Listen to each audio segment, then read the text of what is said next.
Bonjour et bienvenue dans Fais-moi une place. Dans ce podcast, je donne la parole à des personnes qui ont décidé un jour de répondre à un appel, à une envie, à un élan créatif ou artistique, alors que ce n'était pas du tout la direction qu'elles avaient prise jusque-là. Et ils ou elles ont fait une place à leur âme d'artiste, souvent de façon singulière. Je m'appelle Sylvie Horry et au travers de ce podcast, je cherche à comprendre quel est le cheminement interne qui mène à suivre cet élan jusqu'à parfois complètement changer de vie.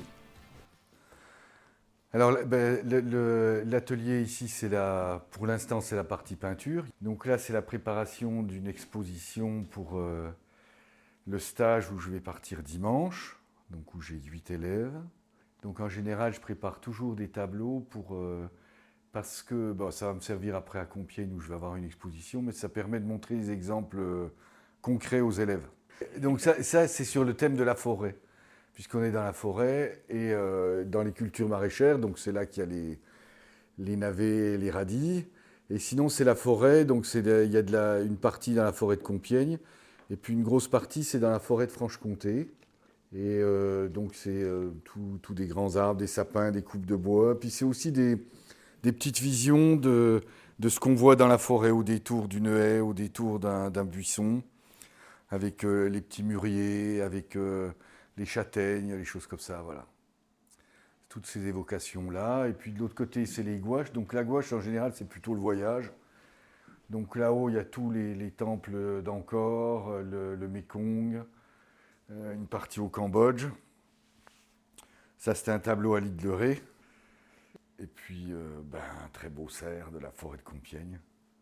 Et ça, c'était une exposition que j'avais faite à Brest. C'est donc l'arsenal de Brest. Nous sommes dans l'atelier de Thierry, à 2 pas du château de Pierrefonds, en plein cœur de la forêt de Compiègne. C'est un atelier lumineux, chaleureux, avec du parquet qui craque, un poêle qui crépite et des chats qui se promènent. Thierry a 63 ans. Il est aujourd'hui peintre, après avoir eu 1000 vies professionnelles, dont un passage de plus de 20 ans dans la grande distribution. C'est une amie qui m'a présenté Thierry, et il a eu la gentillesse de me recevoir dans son atelier pour me raconter son histoire, avec, comme vous allez vite le constater, beaucoup d'humour, de générosité et de franc-parler. Cet épisode est en 2 parties. Dans cette première partie, vous allez découvrir le parcours de Thierry et ses prises de conscience tout au long du chemin qui l'a amené à devenir artiste. Avec ses premiers stages de peinture en 2008, l'installation dans son atelier en 2011, jusqu'au moment où il a réussi à dire « Je suis peintre ». Et dans la seconde partie, Thierry partagera les leçons qu'il tire de son expérience et ses conseils sur comment on construit une carrière de peintre, ça veut dire quoi être peintre et ce que ça change dans la vie. Bonne écoute! Est-ce que tu peux me dire c'était quoi les grandes étapes de ta vie Les grandes étapes de ma vie. avant d'arriver à cet atelier il y a 12 ans? Alors les grandes étapes, c'est... qu'est-ce que je peux dire? L'école où je faisais rien du tout. D'accord. Je dessinais. Je dessinais. J'étais un élève très poli. Par exemple, en histoire, je dessinais des châteaux avec des bonshommes qui se tiraient à l'arc dessus, qui s'envoyaient de l'huile, etc.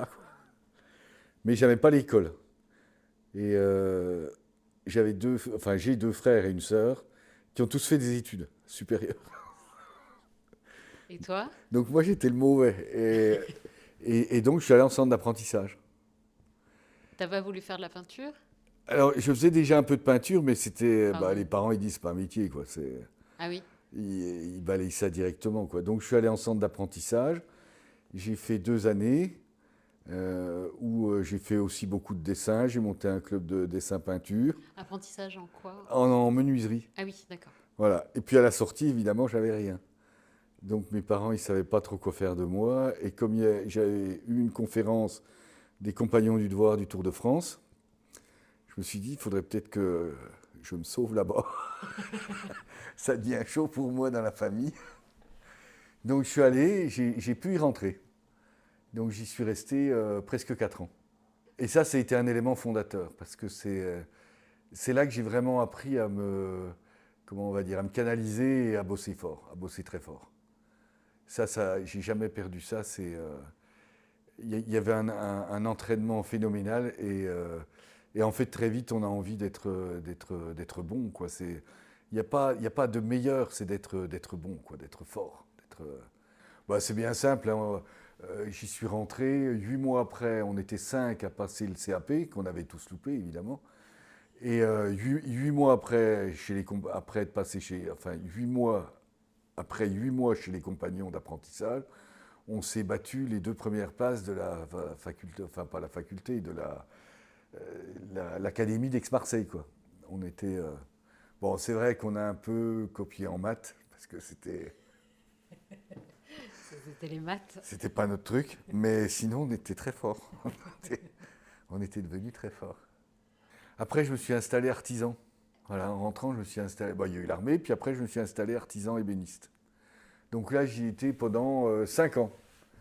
Et bon, au début, j'étais plutôt un poète, donc les factures étaient pas bonnes, les devis étaient pas bons. Bon, je faisais le. Mais après, je me suis mis très vite à faire des meubles. Donc j'ai travaillé pour le trompettiste Maurice André, qui habitait pas loin, qui avait ses chalets de vacances. Je lui ai fait des beaux meubles, bon, c'était très bien. Puis un jour, l'atelier a brûlé. Alors là, c'était assez dur, quoi. Parce que je restaurais aussi des meubles anciens. Donc, moi, j'étais un peu désœuvré, désorienté. J'avais perdu mon bois, mais beaucoup de choses, quoi. Et avec l'argent de l'assurance, j'ai passé un brevet de pilote privé. C'était mon rêve. Rien à voir. Rien à voir. C'était ton rêve? Ouais. Et là, on commençait déjà les folies avec ma femme, en fait, on pensait aller au Canada pour que je devienne pilote professionnel, pilote de ligne. Mais là, on n'a pas osé. On aurait peut-être dû. On n'a pas osé. Alors après, je suis allé dans une usine de meubles. Non, je suis déjà allé dans un. Ça s'est passé comment? Ah oui, j'ai passé des concours dans un centre d'handicapés pour créer un atelier de restauration de meubles. Mais vraiment sans conviction de. Le truc me plaisait, mais je ne pensais pas réussir ce concours, parce que j'avais jamais réussi le concours. Et puis j'ai eu le concours. Donc j'ai passé 2 bonnes années magnifiques, où le soir on allait livrer les meubles avec les handicapés, et jusqu'au moment où des moniteurs de ce centre, où il y avait un atelier de fabrication de meubles aussi, en fait c'était des syndicalistes des années 68 à Besançon, puisque ça se passait à Besançon, et ils m'ont dit que j'avais pas à faire ça parce que c'était des heures non payées, Et puis en fait, j'ai compris que c'était des gens, ils passaient leur temps à se dire dans 10 ans, je serai payé combien. Enfin, c'était assez, pour moi, c'était assez glauque, quoi. C'était pas marrant, quoi. Donc un des sous-traitants que j'avais pour des morceaux de meubles m'a proposé de racheter son entreprise. Donc je suis allé chez lui. Donc c'est une entreprise où il fabriquait des meubles vieillis. Et donc ils avaient l'atelier de fabrication et le magasin. Mais très vite, grâce à un copain, parce qu'il y a beaucoup d'histoires de personnes dans ma vie. Ouais, c'est ce que je vois. Ouais, grâce à un copain connu comme ça, c'était un type beaucoup plus vieux que moi, mais qui était expert comptable. Et je lui demande s'il veut étudier, il étudie et il me dit, ben non, ce qu'ils te font acheter en fait une indivision, quoi. C'est-à-dire que j'allais acheter cher quelque chose dont j'étais propriétaire qu'à la moitié. Donc je ne l'ai pas fait. Et puis après, je suis parti dans une. Donc tous les gens à qui, dans cette entreprise, où cette entreprise, elle fabriquait des meubles, mais elle en achetait à d'autres.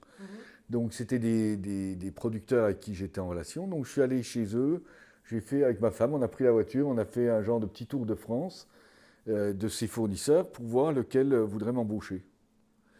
Et là je suis tombé dans le Midi, Meubles de Tonge, qui existe toujours.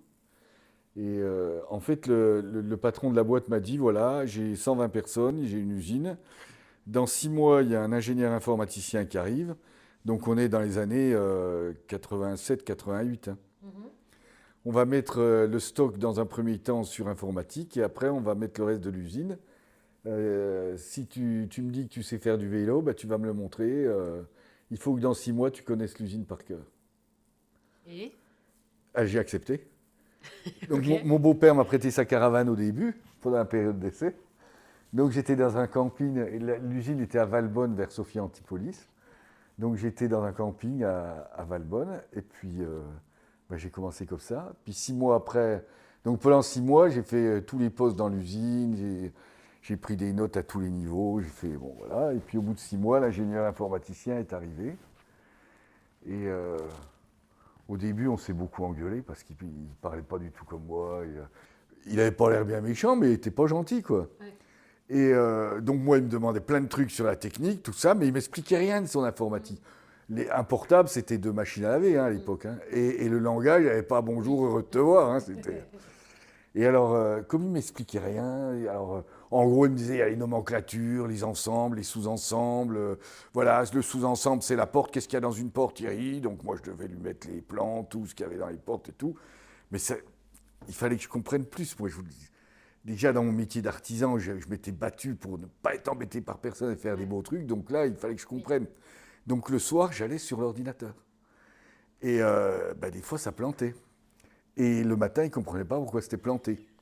Et tu lui disais pas? Ah ben non. Et puis un jour, j'ai été convoqué au bureau. Il était là, assis, et en face, il y avait le patron. C'était 2 frères, les patrons. C'était 2 beaux mecs du Midi, fils de nobles, qui avaient monté leur boîte dans le jardin de leurs parents. Enfin, ils avaient fait un truc incroyable. Et puis, donc le patron, il me dit, le soir, quand on part, Thierry, je sais que tu restes après, tu fais quoi? Je dis, oh là là, cette fois, je suis fait, quoi. C'est mort. Ben, je dis, peut-être que je me mêle de ce qui ne me regarde pas. Et là, il me montre les images à la caméra. Et il me dit, mais qu'est-ce que tu notes toujours? Ben, je lui dis, il y a des genres de codes. Alors, je vois bien que quand je fais certains trucs, ça ouvre. Quand je fais d'autres trucs, alors je les note parce que j'y... Et là, l'informaticien qui s'appelait Jean Grossier, en plus il s'appelait Grossier, il dit, tu vois, je te l'avais dit, c'est lui. Mais qu'est-ce que tu fous sur mon ordinateur? Et moi, je ne sais pas pourquoi, je fais, je voulais comprendre, quoi. Mais tu me dis rien, moi, on ne peut pas être... On ne s'était jamais tutoyé, hein. Tu me dis rien, moi, je ne peux pas t'amener des trucs comme ça en peu de temps. Et puis, moi, il y a les gars derrière, puis les gars, ils posent plein de questions, il faut bien que je leur réponde, ils ne savent pas ce que c'est un ordinateur. Et là, le patron dit, Thierry, ce que tu as fait, c'est super. Et Jean, j'espère que maintenant, tu vas agir différemment. Et donc, c'est lui qui commence à se faire engueuler. C'est génial. Et là, je me suis dit, bon, peut-être que j'ai une petite valeur, parce que jusque-là, j'avais aucune idée. Vu ce qui m'était arrivé depuis tout petit, c'était pas possible que j'aie de la valeur, quoi. Voilà, donc là, et en fait, on a passé, comment je peux dire, 2 années extraordinaires, quoi. Et puis, à un moment donné, donc tout fonctionne, et il y a les premiers résultats, 20% de stock de moins, ça fonctionne. Voilà. Puis après, le directeur de l'usine s'en va, donc je devais être directeur de l'usine, mais la fédération ne voulait pas trop parce que j'étais pas ingénieur, et puis peut-être que j'avais pas non plus tout ce qu'il fallait. Donc avec le boss, on s'est entendu que j'allais partir, je formais quelqu'un à ma place, et puis j'avais trouvé une place donc vers Noyon dans l'Oise ici, pour m'occuper d'une usine d'agencement. Puisque moi, avec ma femme, on a toujours été un peu dans les choses de l'art, du design, tout ça. Donc moi, je voulais être dans l'agencement à Paris, puisque si je ne pouvais pas rester dans cette usine... Donc je suis venu dans cette usine à Guiscard, dans l'Oise. C'était super bien, sauf qu'à un moment donné, un matin, je suis arrivé, il y avait, je sais pas, on était 40 dans l'usine, et le boss, il avait tout déménagé, il s'est tiré. Il devait être endetté jusqu'au trognon. Ah ouais. Voilà. Mais entre-temps, moi, j'avais travaillé beaucoup pour des architectes à Paris, dont des architectes comme Peltro, qui était place de l'Odéon, des gens comme ça. Et on a travaillé pour le couturier Korn, pour tous les... Enfin, j'avais fait des beaux chantiers, là, je m'éclatais, quoi. Par contre, pareil, je partais très tôt le matin avec les équipes, je rentrais tard le soir et tout. Et puis j'ai retrouvé une entreprise à Compiègne qui me disait, construisez, voilà l'atelier, si vous voulez vous faire des bureaux, vous les faites, et puis vous allez bosser avec vos clients. Donc je l'ai fait, je l'ai, je pense, bien fait, et il y avait un autre secteur dans l'agencement, où celui qui, en fait, on était des technico-commerciaux, mais moi je m'occupais aussi de mon atelier. Et l'autre, il était technico-commercial, mais il avait fait l'école Boulle. Moi, j'ai jamais eu de diplôme, à part mon CAP. Et je l'admirais beaucoup. J'avais un énorme respect pour lui. Et puis, au bout de 2 ans, donc, au moment où le gendre du patron qui s'occupait de toute la gestion, tout ça, allait partir, il me dit tu vas te faire avoir encore longtemps. Maintenant, je peux te le dire. Bah quoi? Bah tu sais que tu es payé à peu près 4 fois moins que lui et tu fais à peu près 5 fois plus de chiffres. Et là, j'ai pris conscience que bah, je m'éclatais, mais j'avais pas. En fait, à force d'être toujours respectueux, d'être toujours. C'est gentil de m'avoir employé. En fait, je me faisais. Alors, je pouvais pas dire que je me faisais avoir, parce que. En fait, le boss, il m'a donné un salaire et j'ai pas contesté, j'ai pas demandé d'augmentation ou quoi que ce soit. J'ai pas... Ouais, tu n'avais pas conscience de ta valeur, en fait. Je savais pas. Je savais pas. Voilà. Puis après, bah, il y a eu la guerre du Golfe. Donc là, bah, on signait plus rien, il n'y a plus de chantier. Et là, bah, c'est pareil, c'est un copain qui me dit, écoute, à Reims, il y a une entreprise d'insertion qui doit se créer. Je sais qu'ils ont 4 candidats, ils en cherchent un 5e. Est-ce que tu veux être candidat, Thierry? Bah, ouais, je peux aller voir. Et puis je suis pris. Et on récupérait chez Darty, mais aussi chez Conforama, un peu partout où on pouvait, l'électroménager qui était déclaré comme perdu. Par exemple, si tu as une machine à laver, on va te dire ta carte électronique, ça vaut 300 €, ta machine, elle vaut 459. Mais si tu en as 3 comme ça, avec 3, tu arrives à trouver la carte électronique, les roulements de tambour et tout, et tu la revends 250. Okay. Le but, c'était d'obtenir à peu près 25 à 30% d'autonomie de l'association. Le reste était en subvention, okay, puisque c'était des postes en insertion. Voilà. Puis les choses ont commencé, puis on a bien bossé, on a fait du super boulot, quoi. On m'a même proposé d'entrer en politique. Alors j'avais dit, moi je veux bien, mais à condition d'être député. Il n'y a pas de problème. Il faut que pendant 10 ans, tu acceptes de ne te battre que pour le pouvoir et tu risques de perdre ta femme et ta fille. J'ai dit, faut que je réfléchisse. Et quand j'ai fini ma bière, j'ai dit, non, je veux pas. Je veux pas être, mais j'aurais peut-être dû, je sais pas. J'aurais peut-être dû. Alors après ça, ben en fait, pendant qu'on était là-bas, on avait un copain qui avait il avait 2 intermarchés. Et à un moment donné, il nous dit, donc on était sous Juppé, et ça tombe bien, c'était les manifs des retraites. Déjà? Ben on s'est dit, ça veut dire que les retraites sont compromises, on n'aura pas de retraite. Alors, il nous dit, ben, dans le groupement Intermarché, on cherche des gens comme vous. Je vous ai vu démarrer en tant qu'ami, je vois ce que vous faites ici, donc nous dit, si vous voulez, vous pouvez rentrer. Donc on est allé chez lui en Belgique, on a parlé tout un week-end d'Inter, ça supposait pour nous de mettre notre petite fille pendant 8 mois chez ses grands-parents, pour faire nos stages, de fermer l'appartement de Reims, de tout quitter en fait. Et puis ensuite, comme il fallait une énorme somme d'argent pour acheter un magasin à la sortie, il nous l'a prêté, mais au prix fort.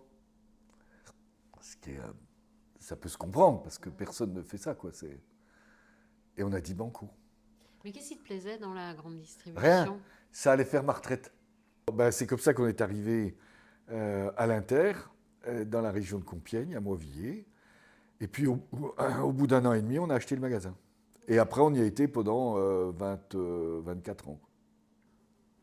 Et qu'est-ce qui s'est passé après? Ben, pendant ces 24 ans, toujours pareil, quoi. Dans un monde, comment dirais-je... Moi, toute ma vie, j'ai eu... comme je n'avais pas de diplôme, j'étais toujours avec des gens diplômés, donc j'avais toujours... C'est pas ce complexe, mais je me demandais toujours si j'allais dire des conneries, si j'allais... Puis je voyais bien qu'ils avaient le cerveau mieux rangé que moi, quoi.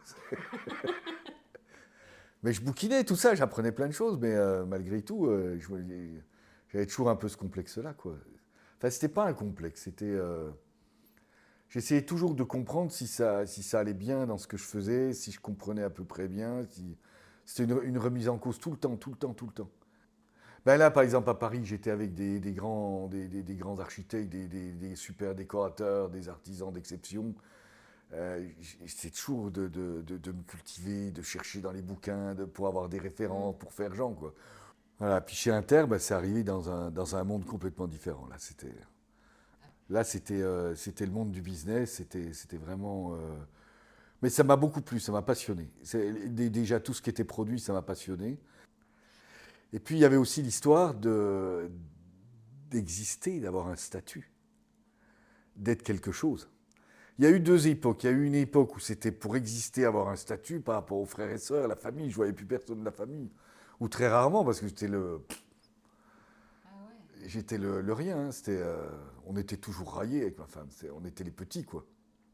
Et après, donc, une fois qu'on est rentré chez Inter, pour moi, l'histoire, c'était... l'histoire de la retraite, ça m'avait dit... parce qu'on n'a jamais trop pensé à l'argent. Et pourtant, on a compté longtemps, on n'avait pas beaucoup d'argent, hein, mais vraiment très peu. Et on ne pensait pas beaucoup à l'argent, on pensait un peu à exister, à être, par exemple, pouvoir réaliser des meubles dessinés par Pelletreau ou par je ne sais tel ou tel. C'était pour nous. Mais on voulait acquérir un statut, être quelque chose, être quelque chose. Et puis après, la deuxième partie, ça a été de pouvoir se mettre à l'abri. Ne plus compter et se mettre à l'abri. Ça a été ça. C'est-à-dire qu'il y ait des retraites, pas de retraite, parce qu'on avait vu entre le socialisme, les gens de droite. Nous, dans la famille, d'un côté, ils étaient à droite, de l'autre côté, ils étaient à gauche. Donc, moi, le soir de l'élection de Mitterrand, d'un côté, j'ai bu le champagne chez les tristes, et de l'autre côté, j'ai bu le champagne à la fête. Mais une fois, donc on courait après ce statut, quoi. Puis après, une fois qu'on a l'expérience à Reims a été, comment on va dire, financièrement, on était beaucoup plus à l'aise, cadre moyen. Mais bon, pour nous, on était à l'aise. On a eu notre petite fille, et puis ben, on s'est posé des questions, justement des questions sur l'avenir. Donc c'était les retraites. Puis on est entré chez Inter comme ça. Puis après, ben, petit à petit, chez Inter, on a... Ben, déjà dans la famille, ça a changé de statut. On était ben, vu total, on nous parlait, on était respectés. Et tu peignais pendant ce temps-là?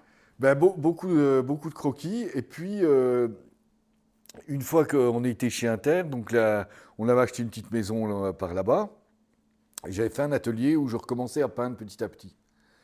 Et puis, mais comme ça, hein, je faisais des croquis et je peignais, mais comme ci, comme ça. Puis après, j'ai peint un peu plus parce que ma fille, ça lui plaisait. Okay. Et puis, donc après, j'ai eu beaucoup de fonctions dans le groupement, dont des fonctions nationales qui me prenaient énormément de temps, qui étaient absolument formidables, quoi. Et puis, ben, comme toujours, au bout de 3-4 ans, on arrête une fonction, on change d'adhérent. Et là, j'ai recommencé à peindre un peu plus. Et c'est là que je me suis dit, tiens, peut-être que là, il serait temps que bah, je vais faire un stage pour réapprendre les bases. C'était il y a combien de temps, ça? Ben, c'était en 2008, quelque chose comme ça. Donc c'est là que je suis arrivé à Dourdan. Non, avant d'arriver à Dourdan, j'ai fait 1 ou 2 stages dans le sud, des stages d'1 semaine. Et puis le gars où j'allais en stage m'a dit, tu devrais contacter Debuchère. Et c'est comme ça que je suis arrivé chez Christophe Debuchère. Et que j'ai commencé tous les jeudis soirs à aller. Mais à ce moment-là, tu étais toujours chez Intermarché? Et j'étais toujours chez Intermarché. Okay. Et en fait, donc je rencontre Christophe Debuchère. Et ça, c'est aussi une rencontre qui a... Au départ, ce qui m'a... Tu peux expliquer qui il est? Oui, c'est un peintre. Voilà. C'est un peintre qui a commencé à peindre, qui peint toujours et qui est très connu et qui est... oui, il a une peinture très classique, mais il a une très belle carrière de peintre, quoi. Il a une très très belle carrière. C'est quand même un des... Je pense dans les 15 plus grands artistes classiques français. Okay. Il y a les émergents, il y a les très modernes, mais lui, dans les classiques, c'est un des grands, quoi. Alors, en fait, il se trouve que très vite, on devient copains. Il a 2 ans de moins que moi, mais lui a commencé par peindre au moment où moi, j'ai dû faire autre chose parce que mes parents m'ont dit non. J'ai failli à un moment, mais c'était sous forme d'une fugue chez une artiste qui voulait me recevoir, qui était plus âgée que moi, mais qui me dit, moi, je te prends, tu as du potentiel. Mais mes parents sont tombés sur la lettre, donc j'ai été enfermé.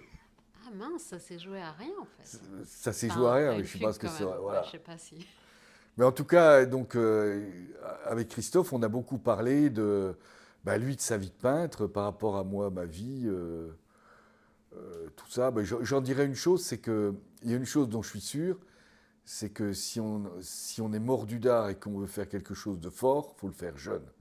Parce que c'est quand on est jeune qu'on a le plus de niaque, on n'a peur de rien, on ne réfléchit pas trop, on va mettre en œuvre plein de choses. Après, on réfléchit beaucoup plus, on a du mal. On y viendra après. Donc j'ai passé beaucoup de temps avec lui à l'atelier, je faisais au moins 3-4 stages l'année. Donc c'est là que j'ai rencontré Christine. Enfin, je bossais, plus ça allait, plus je me lançais à fond dedans. Et puis il y a un moment donné où lui, il a eu une crise. Sa crise des 50 ans qui arrivait. Donc il avait 2 ans de moins que moi. Et moi, j'avais jamais réfléchi au temps qui passe.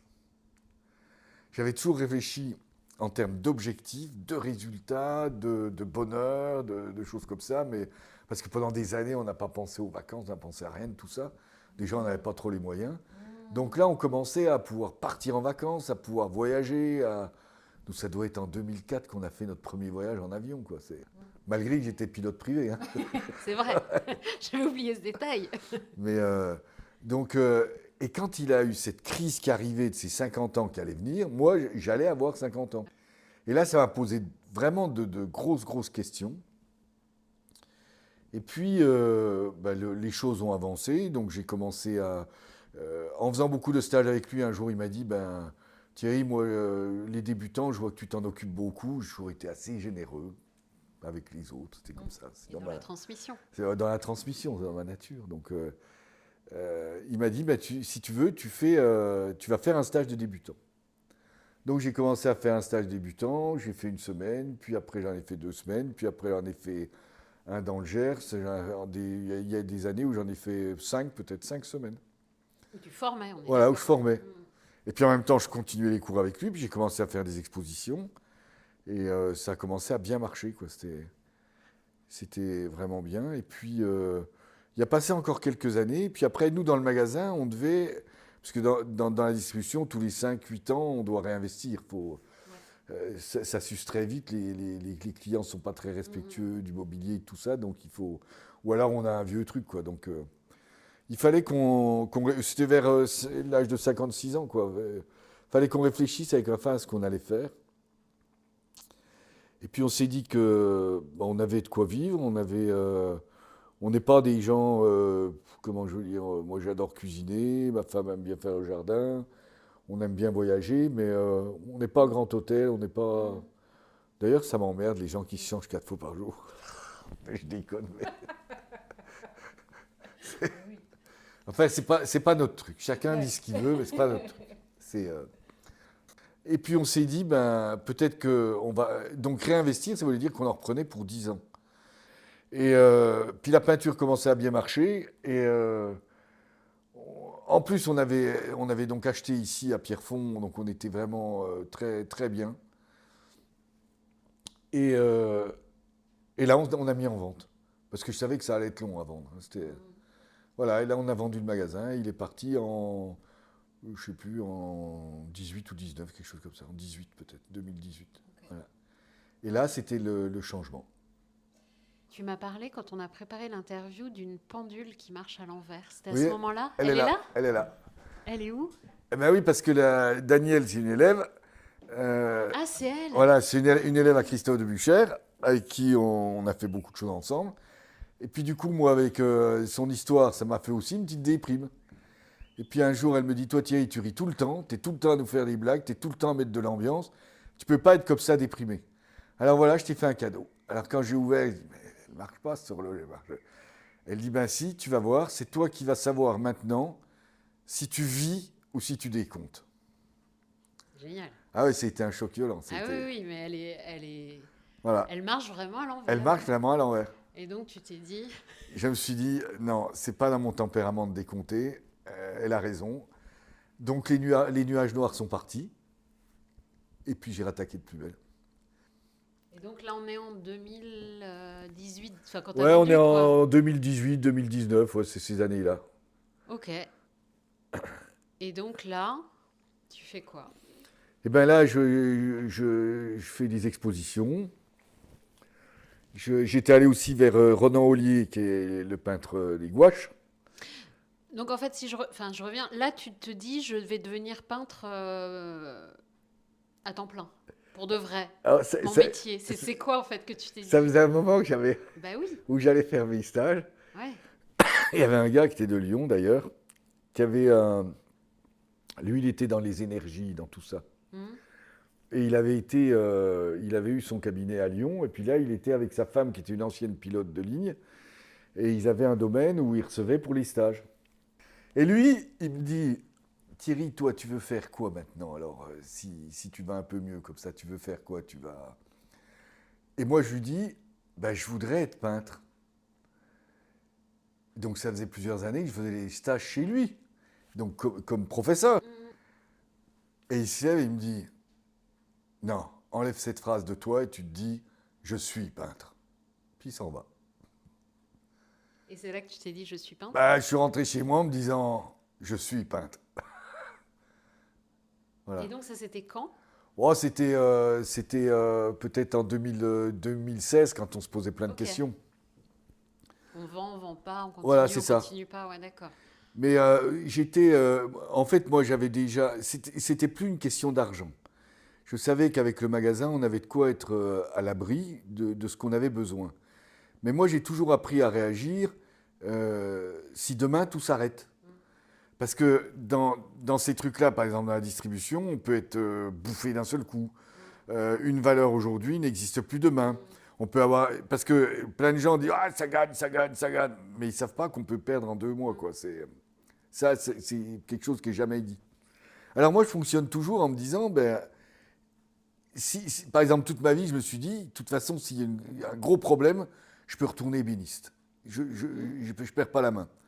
Et là je me disais toujours ben, la peinture. J'avais des exemples de gens qui avaient quitté l'atelier et qui s'étaient installés. Et s'ils étaient cohérents dans leur façon de faire, s'ils étaient réalistes, ils y arrivaient. Alors certains plus que d'autres, mais en tout cas, ils arrivaient à en vivre. Ouais, tu avais des exemples. J'avais Ouais. des exemples. Alors je me suis dit, bah, oui, si je fais ça, au moins ce sera financièrement, ce sera un plus, mais ça peut être aussi un point de chute. Pourquoi pas?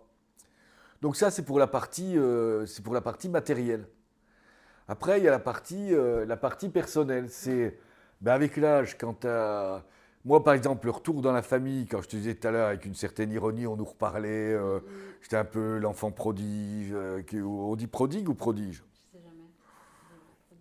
Je sais jamais. Prodigue parce qu'il parle tout le temps et prodige parce que c'est le seul qu'on attendait à cet endroit-là. Alors lui, on ne l'attendait pas du tout là. Quoi.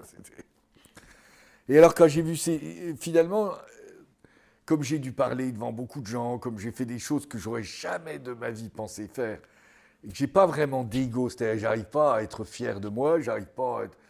Donc, en fait, tout simplement, ça m'a levé cette espèce de bulle de statut ou de quoi que ce soit. En fait, j'en avais plus rien à faire. Quand tu as mangé tes démons, tu as eu une belle voiture, la plus belle du parking.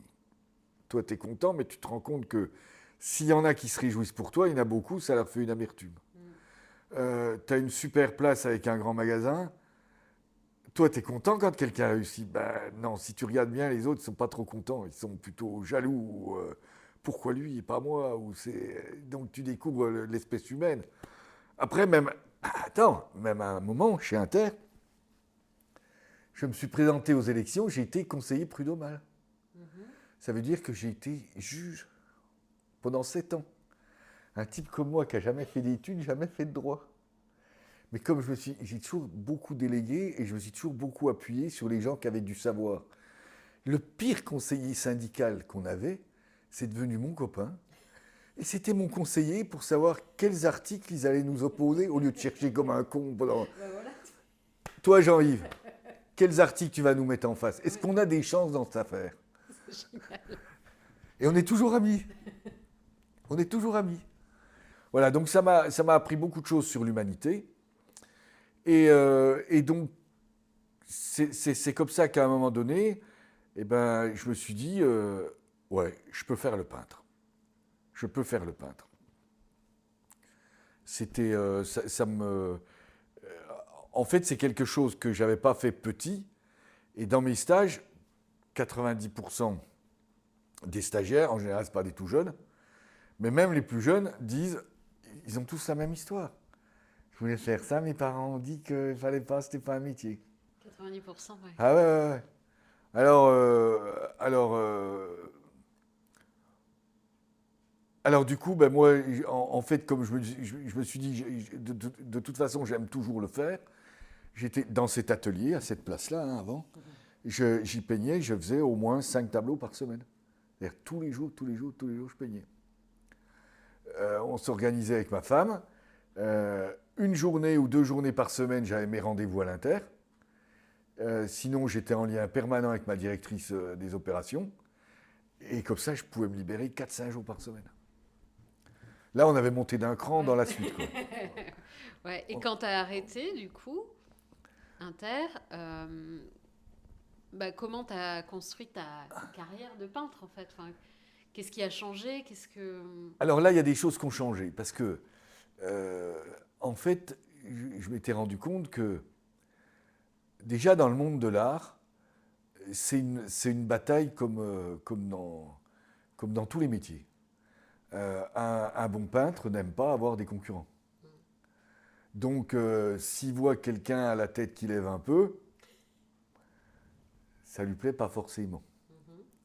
Après, il y a les gens des galeries. Il y a comment amorcer les choses pour commencer à avoir une cote, ou commencer à être connu, ou commencer à être respecté dans le milieu. Donc là, je me suis rendu compte qu'avec les stages, ça me donnait un socle vraiment intéressant. Et puis, les expositions avec des galeries, c'était vraiment un socle formidable. Après, j'ai fait le salon d'automne à Paris, sur les Champs-Élysées. Ça a été néant, parce qu'en fait, c'est des salons qui te coûtent cher à faire. La majorité des gens qui les visitent, c'est d'autres peintres, ou éventuellement des galeries, mais très peu. Donc en fait, si tu n'as pas une galerie qui te prend, tu t'es emmerdé pour aller attendre un long moment pour mettre ton tableau. Le soir ou c'est le lendemain, tu reviens à Paris pour le vernissage, essayer de rencontrer du monde, machin. Et puis le surlendemain, tu reviens faire la queue pour prendre ton tableau. Tu as dépensé 400 ou 500 balles de frais d'inscription. Mais bon, quand tu retournes dans la... J'ai une tante qui peint un peu, à temps en temps, avec ses quelques copines qui peignent, je vais leur faire des journées où je leur apprends comme ça, mais c'est parce que j'aime bien ma marraine, quoi. Et alors là, au début, j'étais prestigieux parce que j'étais paru dans des journaux d'art. Parce que au départ, ils venaient pour faire un article sur les stages de débutants. Après, la journaliste, elle m'appelle, elle me dit, comme ça, en pleine semaine, moi j'étais en plein boulot, Thierry, qu'est-ce que vous pensez du verre? Et moi, avec Christophe de Buchère, chaque fois qu'on arrivait dans le centre de stage, je disais, punaise, je déteste ce stage paysage, on va encore faire de la salade en permanence. C'est vrai que c'était pas facile. Alors moi, j'ai appris le verre, parce que lui, il savait bien maîtriser les verres, donc il m'a énormément appris sur le verre. Et là, cette femme m'appelle en plein boulot, et je dis, déjà, la première chose qui me vient comme ça, c'est on sait qu'on ne saura jamais si Léonard de Vinci avait du verre sur sa palette ou autre. Puis il me dit, qu'est-ce que vous savez d'autre? Comme a dit Matisse, je prends une toile blanche, je pose une tache verte, tout le monde la regarde, j'en mets une deuxième, on ne sait plus où regarder. Bon, je peux venir la semaine prochaine. Là, angoisse totale, parce que donc j'ai tout préparé, mon laïus sur le verre, tout ça. Et j'ai vite envoyé à Christophe de Buchère, dis-moi si j'ai fait une connerie, pour être sûr que... Voilà, alors les parutions dans les journaux nationaux, je suis revenu chez ma marraine, là j'étais un dieu, quoi, exposé au Salon de Paris. Là. Alors j'ai dit à toutes ces bonnes dames exactement ce qu'il en était, quoi, comment ça se passait, et que c'était pas... Ça dénotait pas d'un talent extraordinaire, quoi. Et puis petit à petit, je me suis rendu compte aussi que j'étais en fait prisonnier de mes années avec Ronan Ollier et surtout avec Christophe. C'est-à-dire que je peignais comme lui, quoi. Oui, ouais. Parce que tu t'es formé auprès voilà. d'eux et comment tu t'es libéré de ça alors? Ah là, c'est un long chemin qui est encore en train de se faire. Ok. Qui est encore en train de se faire. C'est-à-dire que là, les gouaches que tu as sous les yeux, Ronan Ollier serait là, il te dirait ouais, il a fait des progrès quand même. Parce que c'était un dur. Mais lui m'a appris à faire, tu vois, les reportages quand tu es en voyage, tout ça, mais c'est encore c'est encore imbibé de sa patte, quoi. Là, sur le côté peinture, je pense que j'ai commencé à me sortir un peu de Christophe de Buchères, mais je suis encore très, très classique. Donc moi, en fait, ça a commencé un nouveau travail. Ça a commencé un nouveau travail en moi, de me dire comment reprendre toutes ces choses que je voulais dire à l'époque, où j'étais contre la société, où je voulais être contre le nucléaire, j'étais contre l'armée, je voulais faire objecteur de conscience. Alors ça a changé, évidemment, j'ai évolué. Mais comment je peux exprimer les choses différemment ?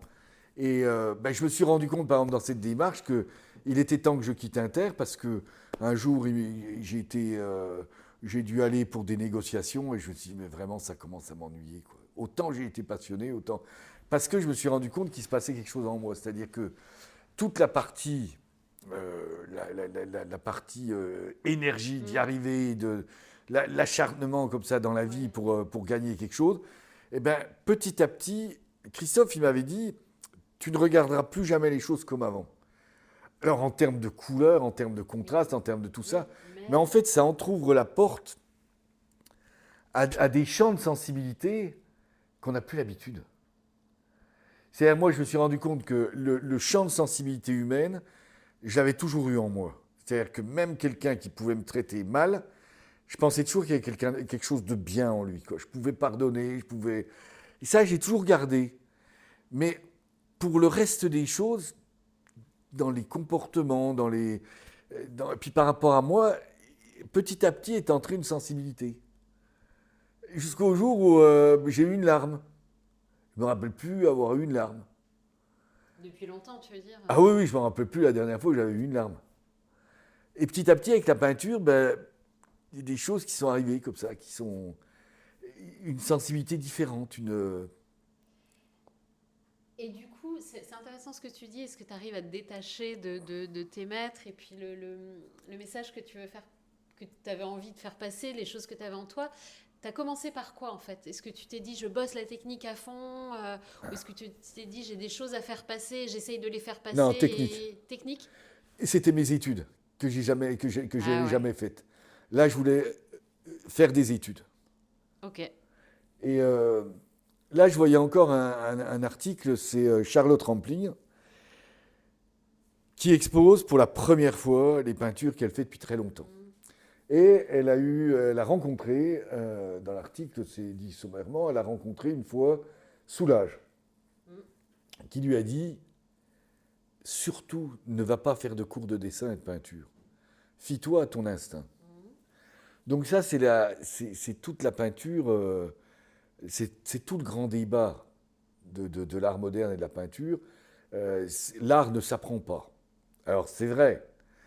Mais c'est ce qui amène aussi à voir des gens, sur le même tableau, on a les ombres du matin et les ombres du soir. Bon, c'est un indice pour se dire, oui, ils ont mis la journée à peindre. Ça me rappelle le type en baie de Somme, je peignais le port du Crotoy, et j'avais voulu faire un bon ciel avec des grands nuages, des gros nuages, et il faisait beau ce jour-là. Et il y a un gars qui passe derrière moi, il nous fait la météo de demain. Voilà. Alors, moi, en fait, c'était la technique, par exemple, le portrait. J'ai passé du temps pour savoir faire un portrait. De toute façon, je ne sais toujours pas, mais c'est parce que c'est terriblement difficile, mais bon, il ressemble à peu près. Et j'étais content d'apprendre cette technique jusqu'à un moment où un galériste qui avait exposé Christophe de Buchères et qui exposait beaucoup Ronan Ollier, donc j'arrive avec une clé USB, parce qu'il m'avait dit « Viens avec tes œuvres dans une clé USB ». Il regarde sur son ordinateur, il me dit « Moi Thierry, je t'aime bien, on s'était vu plusieurs fois à des vernissages, je serais prêt à te prendre dans ma galerie ». Et là, il me passe une soufflante. Il me dit « Un mec comme toi, quand je vois le caractère que tu as, ce que tu as fait dans ta vie, la puissance que tu peux avoir, mais qu'est-ce que tu fous de faire ce que font ces mecs-là ? Tu te rends pas compte qu'ils ont 30 ans d'avance sur toi ? Tu les rattraperas jamais. Ils ont 30 ans d'avance. Va, éclate-toi, fais autre chose. Et quand tu veux, tu reviens. Mais fais autre chose. Après, on est allé boire un coup. C'était un type très bien. Et ça m'avait fait aussi un électrochoc. tellement que je n'en ai pas voulu. Hein. Je ne lui en ai pas voulu. Et là, on est quelques années après cet événement, je me dis, je peux toujours pas lui envoyer. Là, aujourd'hui? Ouais, je suis toujours trop près. Ça veut dire que... Alors, il y a deux questions qui me viennent. Est-ce que ça veut dire que tes messages, t'arrives pas toujours pas à les faire passer? Et ton style, tu penses l'avoir trouvé? Mais non, c'est que, en fait, le style, peut-être que je l'ai trouvé, mais il est encore trop proche. Ouais. Il manque de, comment on va dire, on dit souvent le terme se lâcher, mais non, c'est, si tu veux, par exemple, moi, le type qui m'impressionne, c'est Kandinsky. Kandinsky, quand tu vois ses tableaux figuratifs, et quand tu vois après tout son traité sur les formes géométriques, les compositions, les émotions par rapport aux formes géométriques, c'est extraordinaire. Donc, moi, je me dis, j'ai sûrement des choses comme ça à trouver. Oui. Après, pour les messages, j'avoue que dans la vie, j'ai fait beaucoup de choses, j'ai rencontré beaucoup de gens. En plus, j'ai eu la chance de ne pas vraiment me voiler la face. J'ai toujours su comment j'ai été. J'ai toujours su à peu près où était ma place. En clair, j'ai été honnête avec moi depuis assez longtemps. Donc, qu'est-ce que j'ai comme message aujourd'hui? Tu as vu, en arrivant, je te dis, j'ai changé de voiture sous la pression des jeunes. Ça, les jeunes me renvoient un message que j'avais quand j'étais moi-même jeune. Le message, c'est que j'ai changé de voiture. Ça, c'est un truc de vieux, c'est un truc de grand. Maintenant, faire passer le message d'écologie dans la peinture, quand je vois ce que certains jeunes font, je dis, mais Thierry, t'as plus du tout cette pêche-là, t'as plus du tout cette... Alors, je veux la trouver, mais je sais que ça va être très dur. Je sais que ça va être très dur, parce que t'as plein de trucs où c'est déjà fait dans ta vie, donc l'émotionnel avec l'âge, il est plus le même. Ça ne veut pas dire qu'il n'y est pas, mais il est plus le même. Je fume.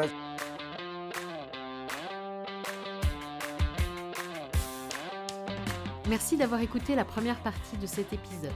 J'espère que ça vous a plu. Si c'est le cas, n'hésitez pas à le partager autour de vous et à vous abonner au podcast.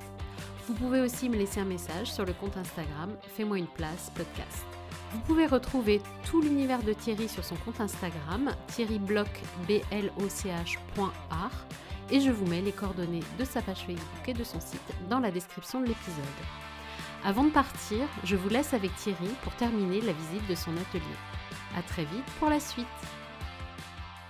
Donc là, moi, je viens de terminer tous les encadrements, puisque je fais les encadrements moi-même. J'aime bien faire ça. Donc ici, tu as des encadrements un peu spéciaux, en noisetier. Tu vois, c'est des essais. Puis après, de l'autre côté, il y a toute la partie ébénisterie.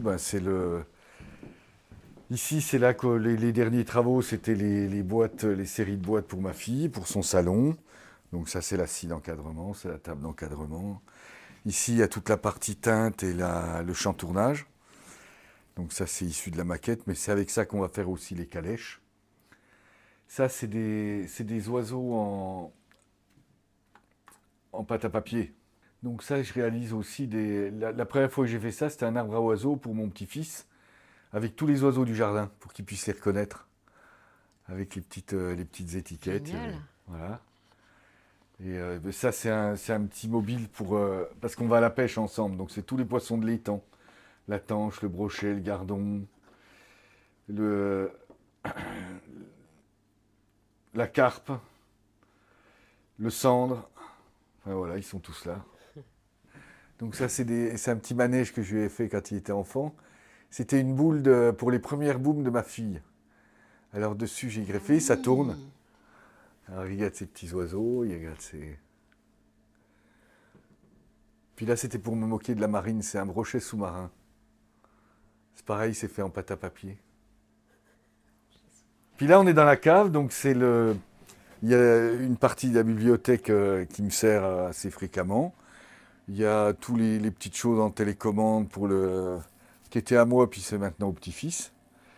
Il y a des stocks des anciennes gouaches, tout ça, qui sont les stocks de papier, de carnets, de peinture. Il y a un peu tout ça. Et puis, il y a toute la partie bois avec tout l'outillage électroportatif. Les meules d'affûtage, le perçage, le ponçage, le tournage, la scie et l'aspiration et tous les outils. Ça fait combien de temps en fait que tu es dans cet atelier, Ça doit faire bientôt 12 ans. D'accord. Donc quand on est arrivé, en fait, ici, c'était c'était le garage. D'accord. Mais quand on a vu la maison, on a tout de suite dit, ah là, ce sera l'atelier. Avec ma femme, on a dit, c'est là que sera l'atelier. C'est un peu, en fait, ça a été un peu le coup de foudre pour ça aussi, cette Je maison. comprends. Parce que c'était, ça passait devant nous, puis voilà quoi.